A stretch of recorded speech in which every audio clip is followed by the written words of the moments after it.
Hi guys, మన mood అనేది వెదర్ని బట్టి చేంజ్ అవుతూ ఉంటుంది. ఇప్పుడున్న వెదర్కి అయితే నాకు హాట్గా కాఫీ తాగాలనిపించింది.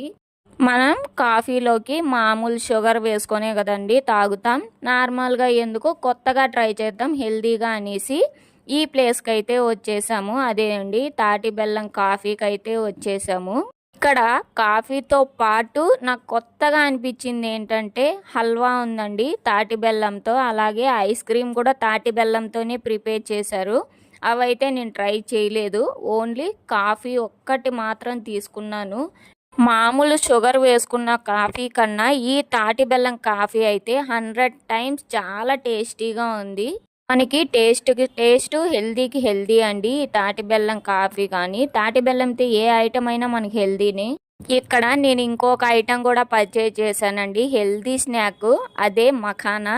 అయితే రోస్టెడ్ అండ్ ఫ్లేవర్డ్ అండి. దీంట్లో ట్యాంగీ టమోటో మసాలా ఉంది. ఓన్లీ మసాలా మఖానా ఉందండి. చాలా టేస్టీగా ఉన్నాయి మరియు క్రంచీగా చాలా బాగుంది అసలు అయితే మఖానా. చిన్నపిల్లలకి ఏదైనా స్నాక్ ఇవ్వాలంటే ఇది చాలా మంచిదండి. మఖానా అయితే రోస్టెడ్.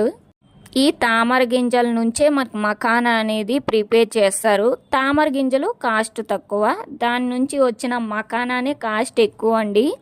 ఈ మఖానా బాక్స్ అయితే 300 రూపీస్, కాస్ట్ అయితే 70 గ్రామ్స్ ఉందంతే అండి. మనకి ఇక్కడ మిల్లెట్ టిఫిన్స్ కూడా దొరుకుతాయి. దీంతో పాటు ఒక స్పెషల్ ఐటమ్ ఉందండి, అదే జున్ను. మీలో ఎంతమందికి జున్ను అంటే ఇష్టమో తప్పకుండా నాకు కామెంట్ బాక్స్లో కామెంట్ చేయండి. ఈ మిల్లెట్స్ రెస్టారెంట్ అడ్రస్ వచ్చేసి శ్రీనివాస మంగాపురం, తిరుపతి. మన వీడియో మీకు నచ్చితే లైక్, షేర్, కామెంట్ చేసి మన ఛానల్ని అయితే సబ్స్క్రైబ్ చేసుకోండి.